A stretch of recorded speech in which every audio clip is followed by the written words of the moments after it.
guys, so lately I have been trying to write down, compile lists of videos that I want to make, and I was trying to think of like what I look up on YouTube the most, and most of the time I'm looking for reviews and swatches of products. So I think from now on I want to try and incorporate a lot more reviews and swatches and just like my opinions on products. I want to try out a lot more products here on my channel. So I want to try out more products for you guys because I think that's one of the most beneficial things to do on a beauty channel on YouTube. So let me know. Today I am going to be trying out, testing, reviewing for the first time the Makeup Forever primer. They came out with like 8 or 10. I don't know how many new primers they came out. They came out with a bunch, like one for every different skin tone. I got the Nourishing, I think it's, okay, they're called the Step 1 Skin Equalizers. I got the Nourishing primer. This is the white tube, and I got this because it's meant for very dry, flaky skin. It's supposed to comfort and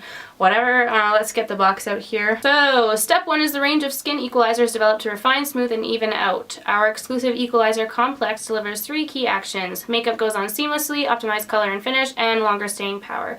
The Nourishing primer instantly replenishes dry and dehydrated skin with a moisture-rich, soothing formula, restores elasticity, and revitalizes skin. So that is what the box says. Today we are going to see if it holds true to what it says. So I'm going to apply the primer. I'm going to apply it with my hands. So as you can see, it comes out white and creamy looking. I'm just going to apply this onto my face, see how it feels. As you may know, I have never used a primer. Like, I don't use primers. I do have very, very dry skin, so if there is a product that can help my foundation to not flake off, then that would be great. I'm hoping that this is the one.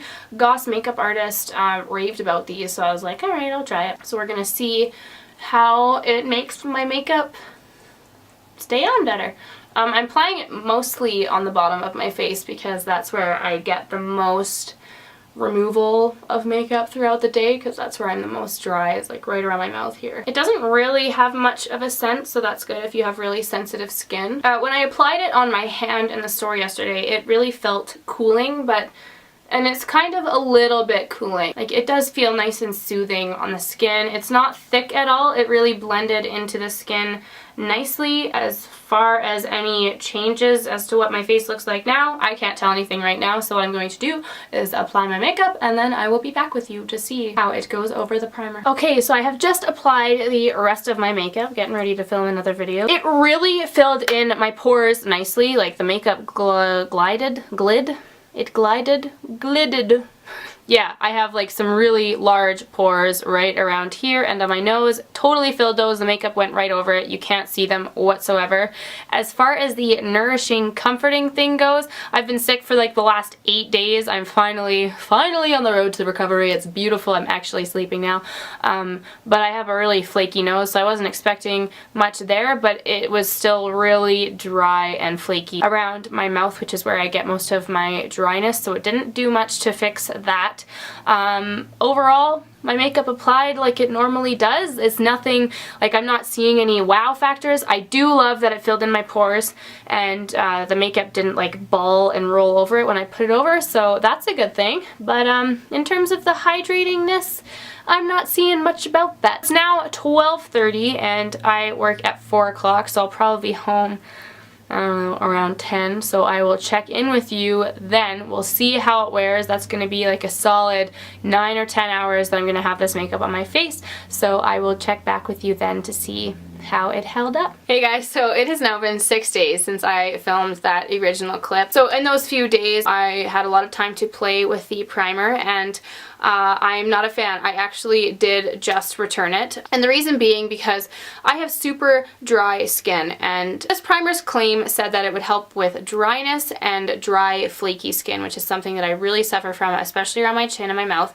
and I thought that this would help it. I don't need a primer that helps with longevity of makeup because my Urban Decay Chill Makeup Setting Spray already does that for me, and I love it, and I've repurchased it so many times, so it wasn't necessarily that I was looking for. I wanted it to help with the dryness this, and it just really didn't do anything spectacular. I didn't notice any difference in my skin. I still had flaky skin.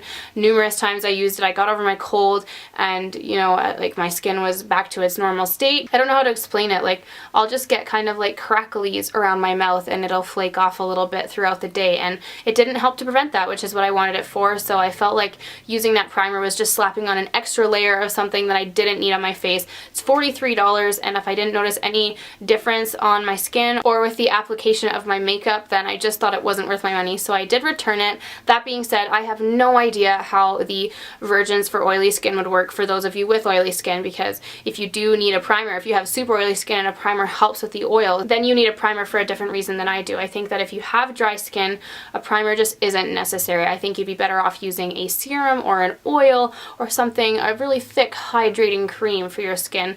I just don't think that a primer is meant to do that. So the Urban Decay Chill Makeup Setting Spray is still my go-to primer, if you will. I think that that really helps with the longevity of the makeup in terms of my pores. Using a powder that is, you know, meant for that, like I know the Too Faced Primed and Poreless really helps with that, and I think you'd be better off using that if it's just in certain sections of the face. So that is my really chopped up, informal, long ranting review of the Makeup Forever Nourishing Primer. Again, I did return this primer. It wasn't for me, but if it works for you, then that's wonderful. Everyone has totally different skin types, so, you know, I always urge you to try something and see how you like it, and if you don't, you can always return it. That's my review of this primer, everyone. I hope you liked it. Let me know if you want to see any more product reviews in a similar fashion, perhaps more formal and put together. But thanks for watching this video, everyone, and I will see you in my next one.